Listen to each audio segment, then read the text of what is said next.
Everyone, सो इस video में हम कवर करेंगे पॉलीन्यूक्लियोटाइड्स। देखो, न्यूक्लियोटाइड के बारे में जो भी कुछ था वो हम ऑलरेडी कवर कर चुके हैं। अब जो न्यूक्लियोटाइड्स होते हैं ना, वो आपस में कैसे मिलके मतलब एक बॉन्ड बनाते हैं, हम बेसिकली वो देखने वाले हैं। ठीक है, जैसे हमने देखा था ना कि न्यूक्लियोटाइड हमने देखा था, अगर आपने साथ साथ बनाया होगा ना तो आपको पूरा समझ में आया होगा। देखो, ये हमारे पास शुगर होता है, फिर शुगर के साथ जो है एक बेस लगा हुआ होता है, एंड यहाँ पे जो है शुगर का जो 5th कार्बन होता है उससे फॉस्फेट लगे हुए होते हैं। फॉस्फेट 1 2 3 कितने भी हो सकते हैं।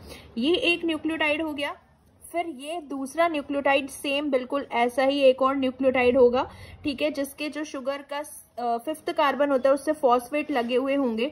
अब ये दोनों न्यूक्लियोटाइड कैसे मिलते हैं, इनके बीच में कैसे बॉन्डिंग होती है। फिर अगेन एक और न्यूक्लियोटाइड आएगा, फिर एक और न्यूक्लियोटाइड आएगा। तो जो डीएनए और आरएनए होते हैं ना, वो इन्हीं न्यूक्लियोटाइड के क्या होते हैं, पॉलीमर होते हैं। अब हम देखते हैं कि इनके बीच की बॉन्डिंग कैसे होती है। ठीक है, चलो स्टार्ट करते हैं। देखो, पॉलीन्यूक्लियोटाइड हो गया, पॉलीमर ऑफ न्यूक्लियोटाइड। बहुत सारे न्यूक्लियोटाइड आपस में जुड़े हुए हैं। इसमें जो रिएक्शन होती है वो कंडेंसेशन रिएक्शन होती है, यानी कि एक जो न्यूक्लियोटाइड है उसका 5th प्राइम पे जो फॉस्फेट अटैच्ड है, 5th कार्बन की फॉस्फेट, एंड 3rd कार्बन पे जो हाइड्रोक्सिल ग्रुप होता है ना, इनके बीच में रिएक्शन होती है। अभी देखते हैं, रुको। ठीक है, एलिमिनेशन, यानी कि इसमें एक वाटर मॉलिक्यूल रिलीज हो जाता है। देखो, अब हम देखते हैं, हमने बना लिया ये एक शुगर।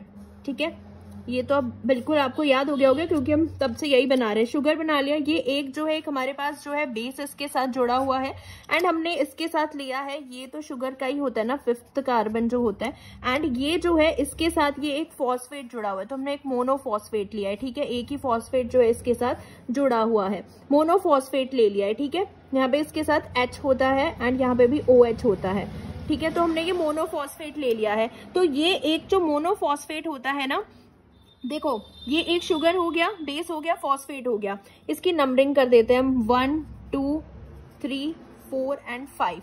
अब ये देखो, इस वाले न्यूक्लियोटाइड का जो 3rd कार्बन पे जो OH होता है, 3rd कार्बन पे क्या होता है, जो OH होता है, ये एक न्यूक्लियोटाइड हो गया। अब ये हम देखते हैं दूसरा न्यूक्लियोटाइड। ठीक है, ये सेम दूसरा न्यूक्लियोटाइड है। दूसरा न्यूक्लियोटाइड का हम जो है शुगर बना लेते हैं। ये रहा, जल्दी से शुगर बना लेते हैं। एंड शुगर का ये 5th कार्बन हो गया, CH2O, ये 5th कार्बन हो गया, एंड ये जो है इसके फॉस्फेट अटैच्ड है।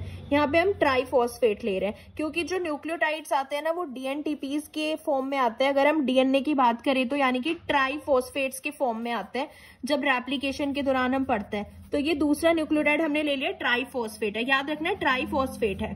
ठीक है, यानी कि इसके अंदर 3 फॉस्फेट है। तो यहाँ का ये जो OH होता है ना, 3rd कार्बन का, शुगर के 3rd कार्बन का जो OH है, यहाँ पे ये जो ऑक्सीजन है ना, ये न्यूक्लियोफिलिक अटैक करता है, ये वाला ऑक्सीजन किस पे, अल्फा फॉस्फेट पे। ठीक है, यानी कि दूसरे जो न्यूक्लियोटाइड है, जो हमारे DNTPs आते हैं, अगर हम DNA की बात लेके चल रहे हैं, हम यहाँ पे याद रखना क्योंकि DNA के 2nd कार्बन पे H होता है, तो we are talking about DNA। तो DNA में याद रखो, एक न्यूक्लियोटाइड दूसरे न्यूक्लियोटाइड के, एक न्यूक्लियोटाइड का 3rd कार्बन का जो OH होता है, वहां का जो ऑक्सीजन होता है, ये न्यूक्लियोफिलिक अटैक करता है इसके अल्फा फॉस्फेट पे। ये 3 फॉस्फेट होते हैं ना, अल्फा फॉस्फेट होता है, बीटा फॉस्फेट होता है एंड गामा फॉस्फेट होता है। तो यहाँ से ये जो ऑक्सीजन होता है ना, ये न्यूक्लियोफिलिक अटैक करेगा अल्फा फॉस्फेट पे। तो यहाँ से क्या होगा, जो गामा और बीटा फॉस्फेट है ना, ये तो हो जाएंगे भाई रिलीज। गामा और बीटा फॉस्फेट रिलीज हो जाएंगे, एंड 3 प्राइम O के बीच में एंड 5 प्राइम कार्बन के अल्फा फॉस्फेट के बीच में जो है बॉन्ड बनेगा, जिसको हम बोलते हैं फॉस्फोडाइस्टर बॉन्ड। ठीक है, फॉस्फोडाइस्टर बॉन्ड। अभी हम इसको थोड़ा सा डिटेल में देखते हैं। देखो, हाई एनर्जी बॉन्ड रिलीज होता है, मतलब हाई एनर्जी बॉन्ड होता है ये बहुत ही ज्यादा। अगर ये क्लीव होता है तो बहुत सारी एनर्जी रिलीज होती है। बीटा और gamma phosphate as a molecule of pyrophosphate release होते हैं, दोनों आपस में जुड़े हुए रहते हैं। बीटा एंड गामा फॉस्फेट के एज इट इज जो स्ट्रक्चर ना, ये बाहर निकल जाते हैं। ठीक है, तो न्यू बॉन्ड जो है बनता है बिटवीन द इनरमोस्ट फॉस्फेट, यानी कि जो अल्फा फॉस्फेट होता है हमारे आने वाले न्यूक्लियोटाइड का, एंड जो 3 प्राइम कार्बन होता है पिछले न्यूक्लियोटाइड का, ये हम देख लिया। इनके बीच में जो बॉन्ड बनता है, इसको हम बोलते हैं फॉस्फोडाइस्टर बॉन्ड्स। ठीक है, तो ये पॉइंट आता है कि फिजियोलॉजिकल पीएच पे, यानी कि हमारी जो सेल के अंदर जो पीएच होता है बायोलॉजिकल सेल्स में, उसके मुताबिक जो फॉस्फेट्स होते हैं वो डीप्रोटोनेटेड फॉर्म में होते हैं, वो एसिडिक होते हैं। यानी कि पॉलीन्यूक्लियोटाइड की अगर हम बात करें, वो कैसे होते हैं, पॉली एनायंस होते हैं, उनपे नेगेटिव चार्ज होता है। ठीक है, तो यानी कि फिजियोलॉजिकल पीएच पे वो कैसे कैसे एग्जिस्ट करते हैं, फॉस्फेट्स जो है वो एसिडिक होते हैं, they are in their deprotonated form. ठीक है, कौन सी फॉर्म में होते हैं, डीप्रोटोनेटेड फॉर्म में होते हैं, डीप्रोटोनेटेड फॉर्म में होते हैं इन एट द फिजियोलॉजिकल पीएच। इसलिए पॉलीन्यूक्लियोटाइड को हम पॉली एनायंस भी बोल देते हैं। वो डीप्रोटोनेटेड फॉर्म में होते हैं जिसमें उनके ऊपर नेगेटिव चार्ज हमको देखने को मिलता है, यानी कि they are called as polyanions. ठीक है, तो ये हमने जो है बेस बना दिया एंड अब हम बात करते हैं, ठीक है, तो ये हमने देख लिया। अब ये एक दूसरा न्यूक्लियोटाइड आ जाता है। ठीक है, ये हम दूसरे न्यूक्लियोटाइड की बात कर रहे हैं। इसका ये एक फॉस्फेट है, ये एक फॉस्फेट है एंड ये एक फॉस्फेट है। ठीक है, इसमें जो है 3 फॉस्फेट होते हैं एंड ये हम स्ट्रक्चर ऑलरेडी देख चुके हैं। किसका है ये, एटीपी का स्ट्रक्चर हम देख चुके हैं, इसी तरीके का था। ठीक है, तो ये फॉस्फेट होते हैं एंड इन फॉस्फेट्स के ऊपर जो है नेगेटिव चार्ज होता है यहाँ पे, तो इसलिए हम इनको पॉलीएनायन बोलते हैं। देखो, ये एक न्यूक्लियोटाइड था, ये दूसरा न्यूक्लियोटाइड है। दूसरे न्यूक्लियोटाइड का क्या है, ये शुगर, बेस एंड फॉस्फेट है, alpha phosphate, beta phosphate and gamma phosphate. देखो, ये जो 3' OH होता है ना, इसका जो ये ऑक्सीजन है, ये क्या करता है, न्यूक्लियोफिलिक अटैक करता है अल्फा फॉस्फेट पे। ठीक है, क्या करता है, न्यूक्लियोफिलिक अटैक करता है अल्फा फॉस्फेट पे, और जैसे ही ये अल्फा फॉस्फेट पे न्यूक्लियोफिलिक अटैक करेगा ना, तो ये जो गामा और बीटा, ये वाला जो स्ट्रक्चर होता है ना, इसको हम पायरोफॉस्फेट बोलते हैं। तो ये गामा और बीटा वाला जो स्ट्रक्चर है, ये ऐसे ही यहाँ से रिलीज हो जाएगा, ये वाला स्ट्रक्चर यहाँ से रिलीज हो जाएगा। ठीक है, तो अब जो है हमारा क्या स्ट्रक्चर बचा, मोनोफॉस्फेट बच गया यहाँ पे भी। ठीक है, तो ये वाला स्ट्रक्चर कैसा हो जाएगा, ऐसा हो जाएगा। देखो, ये हमारा शुगर हो गया, देन ये हमारा जो है बेस हो गया, शुगर बेस, एंड ये हमारा जो है 5th कार्बन हो गया, एंड इससे क्या अटैच्ड हो गई, ये हमारी फॉस्फेट अटैच्ड हो गई यहाँ पे। अब यहाँ से जो ये पायरोफॉस्फेट है, ये तो निकल गया ना, अब ये हमारे पास क्या बची, अल्फा फॉस्फेट बची यहाँ पे, खाली अल्फा फॉस्फेट। ठीक है, तो ये जो अल्फा फॉस्फेट है, मोनोफॉस्फेट फॉर्म में ये आ जाता है अल्फा फॉस्फेट, एंड यहाँ पे जो है ये OH प्रेजेंट होता है।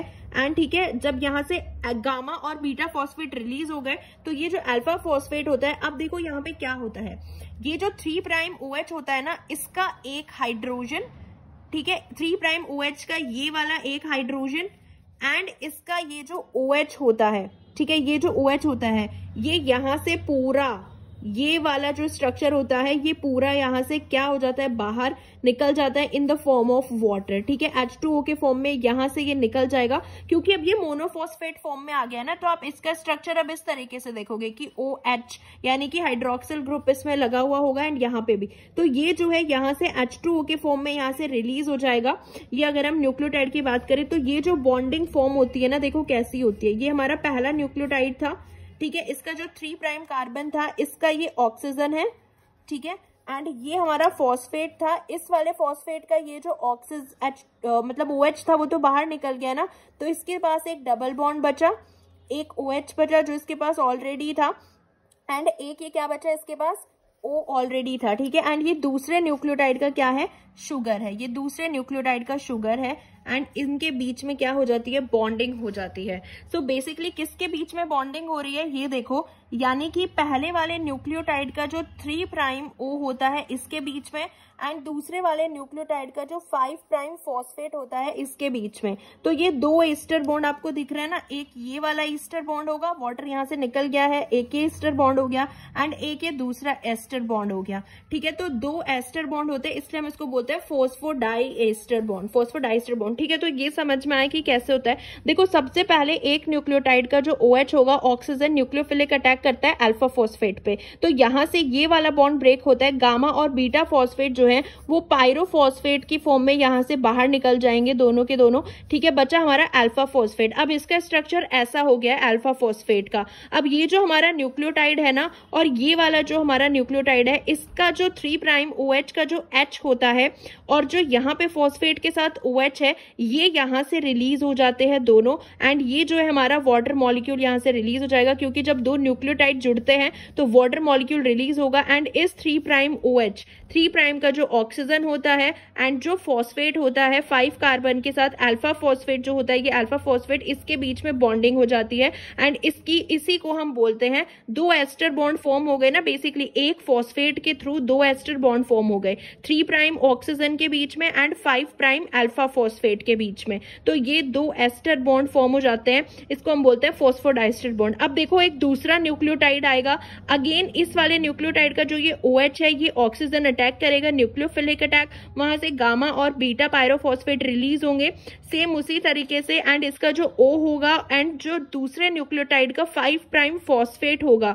उसके साथ इसका बॉन्ड बन जाएगा फॉस्फोडाइस्टर बॉन्ड, देन अगेन एक न्यूक्लियोटाइड आएगा। तो इस तरीके से फॉस्फोडाइस्टर बॉन्ड के थ्रू डिफरेंट न्यूक्लियोटाइड्स अटैच्ड होते हैं एंड हमारा DNA और RNA का स्ट्रक्चर जो है वो बन जाता है इसी तरीके से। तो एक हम ओवरव्यू अब एक अच्छे से देख लेते हैं। देखो अगर आप स्ट्रक्चर देखते हो ना किसी भी DNA या न्यूक्लिक एसिड का या RNA का, तो इस तरीके से आप 2 स्ट्रैंड देखते हो कि एक स्ट्रैंड ऐसे जाता है एंड एक स्ट्रैंड ऐसे जाता है, ठीक है। तो ये वाला स्ट्रैंड जो है इसमें एक साइड 5 प्राइम होता है अगर आप देखोगे, ठीक है, तो एक साइड 5 प्राइम टू 3 प्राइम जाता है, और ऐसे ही दूसरा स्ट्रैंड जो है वो 3 प्राइम टू 5 प्राइम जाएगा, यानी कि वो ऑपोजिट डायरेक्शन में होगा, ठीक है। ये क्लियर रखना। इसमें सिर्फ मैंने ये दिखाया हुआ है कि ये जो बॉन्डिंग होती है ना, देखो 5 ये हमारा क्या हो गया, शुगर हो गया, बेस हो गया, शुगर बेस, एंड ये हमारा क्या हो गया, फॉस्फेट हो गया, ठीक है। ऐसे यहाँ पे शुगर बेस एंड ये हमारा फॉस्फोडाइस्टर बॉन्ड बनता है बीच में। इस तरीके से न्यूक्लियोटाइड्स जो है आपस में जुड़े हुए रहते हैं एंड बीच में जो होता है बेस के बीच में बॉन्डिंग होती है, ठीक है।